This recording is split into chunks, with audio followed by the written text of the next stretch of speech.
Баршаңызға қайырлы күн достар. Мен сіздерге бүгін өте оңай дайындалатын және де көп затты қажет етпейтін осындай балалардың сүйіп жейтін сырные палочки жасайтын боламыз. Ол үшін бізге айран, осы жердегі барлық ингредиенттер описанияға жазып қоямын мөлшерін. Айран, тұз, қант және де қопсытқыш. Осылардың барлығын араластырып, біз айранымызды шетке қоя тұрамыз.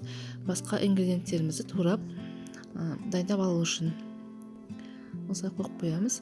Енді кезекте біз осындай петрушканы турайтын боламыз. Мен бүгін петрушкамен істеп жатырмын. Негізі өздеріңіздің қалауларыңыз бойынша, егер де көк пияздарыңыз болса, оны да қоса берсеңіздер болады. Міне петрушкамыз турап қойдым. Енді осындай ірімшік сыр, яғни менікі жартысы дүкендікі, жартысы өзімнің осындай қолдан жасаған ірімшігім. Менің каналымда рецептісі бар. Өте оңай дайындалатын және дәмді сырдың рецептісі бар менде. Міне осы екі сырдың көлемі менде мөлшері екеуін қосқанда 130 грамм. Негізі үйде қанша бар, сонша қоса берсеңіздер болады. Міне мен ірімшіктерімді күштен осылай өткізіп алдым. Міне осындай әдемі болып шықты. Менде бар жоғы 130 грамм. Көбірек қоссаңыздар да болады, немесе одан да аздау қоссаңыздар да үйде қанша бар, соны қоса берсеңіздер болады.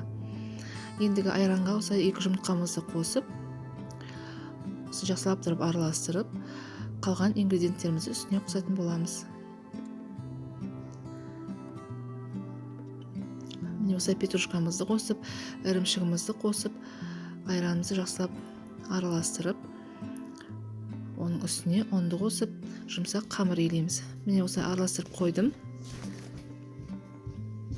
Енді осының үстіне ұнды илектен өткізіп, достар, ұнды осылай бөлшектеп біртіндеп қосыңыздар, өйткені біздің қамырымыз өте жұмсақ болып шығу керек.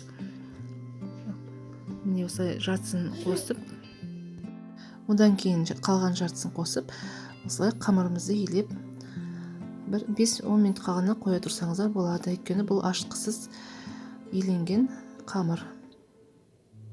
Міне осылай қамырымызды жақсылап илеп, бетін жауып қоя тұрамыз. Достар, өте оңай дайындалатын сырные палочкидің рецептісі және де сырды көп қажет етпейтін рецепті. Дайындап жасап көріңіздер, өте оңай шығады және де балаларыңызға ұнайтынына сенімдімін. Достар, міне менің қамырым 10 минут тұрды. Енді осы қамырға жақсылап тұрып ұнымызды жағып, өйткені біздің қамырымыз өте жұмсақ. Осылай ұнды бәрін жақсылап жағып, көлемін, формасын осылай төртбұрышты қылып оқталау қажет. Осындай әдемі болып шығады. Енді осы біздің қамырды ортасынан бөліп, дәл ортасынан бөліп, енді ұзын бізге өзімізге керекті ұзындау қылып палочкаларымызды осылай кесіп аламыз.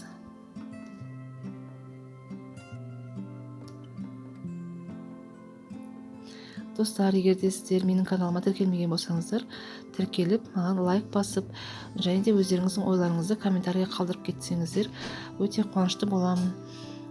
Сіздердің ойларыңыз, сіздердің комментарийларыңыз мен үшін өте маңызды.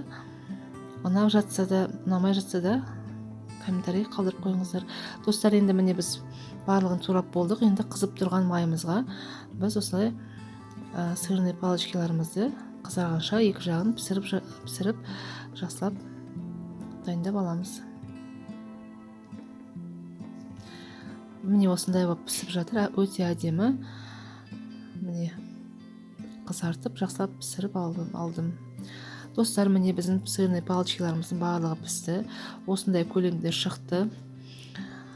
Тек қана 1 стақан айранмен 100-130 грамм біздің ірімшігімізден дайын болған осындай сырные палочкалар өте дәмді, балаларыма өте қатты ұнады.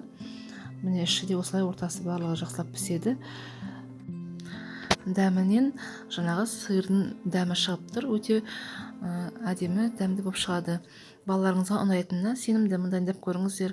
Достар, егер де осы рецептпен дайындап көрсеңіздер, ұнап жатса комментарийға жазып кетіңіздер. Сіздердің ойларыңыз мен үшін өте маңызды. Және де менің каналыма тіркеліп кетіп, лайк басуды ұмытпаңыздар.